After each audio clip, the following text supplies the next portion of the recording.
এবং আমরা আমাদের সর্বশক্তি দিয়ে এবং আমাদের যে দৃঢ় প্রত্যয় নিয়ে আমরা এই যুদ্ধ আমরা অব্যাহত রাখবো যতক্ষণ পর্যন্ত না আমেরিকানরা তারা শান্তির পথে ফিরে আসে। গত 1 বছরের মধ্যে 2টা যুদ্ধ হয়েছে। একটা হচ্ছে কিছুদিন আগে 12 দিনের একটা যুদ্ধ, আরেকটা তো এখন চলমান। آمریکایی‌ها در هر دو مورد با ما مذاکره می‌کردند و اسرائیلی‌ها و آمریکایی‌ها در هر دو بار وسط مذاکره به ما حمله کردند. দুইবারই দেখা গেছে যে আমরা আমেরিকার সাথে আলোচনায় ছিলাম এবং সেই আলোচনা চলাকালেই ইসরায়েলিরা আমাদের উপর হামলা শুরু করেছে। در منشور سازمان ملل متحد بند 4 ماده 2 گفته که استفاده از زور در روابط بین الملل ممنوع است. জাতিসংঘের যে ইশতেহার সেটা 4 নম্বর অনুচ্ছেদে বলা হয়েছে যে কোনো অবৈধভাবে কারো উপরে বল প্রয়োগ করা এটা সম্পূর্ণ বেআইনি। ما روابط خیلی خوبی با کشورهای اسلامی و عربی در منطقه داشتیم و داریم.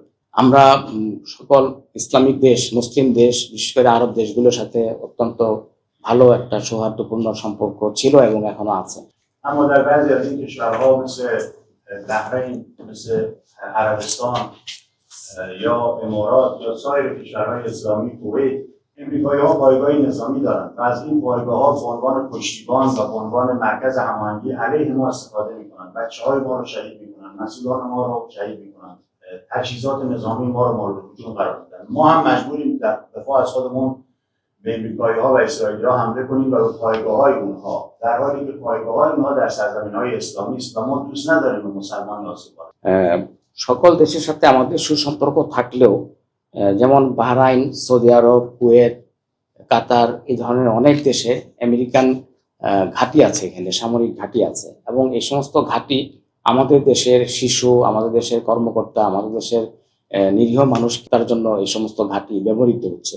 اما انشاءالله با قدرت تمام و با ادامه راه مبارزه مقاومت در مقابل امریکا و اسرائیل این مسیر رو ادامه میدیم تا امریکا و اسرائیل رو وادار کنیم با آتش‌بس رو এবং আমরা আমাদের সর্বশক্তি দিয়ে এবং আমাদের যে দৃঢ় প্রত্যয় নিয়ে আমরা এই যুদ্ধ আমরা অব্যাহত রাখবো যতক্ষণ পর্যন্ত না আমেরিকানরা তারা শান্তির পথে ফিরে আসে।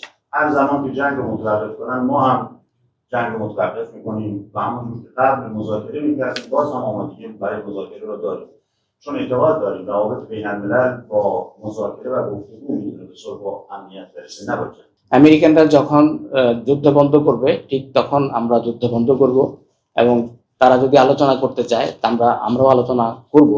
তবে এটা আমরা কারণ বিশ্বাস করি যে যুদ্ধের মাধ্যমে কোনো সমাধান হয় না, শান্তি ফিরে আসে না, আলোচনা মাধ্যমে শান্তি এবং একটা সমাধানে পৌঁছা সম্ভব।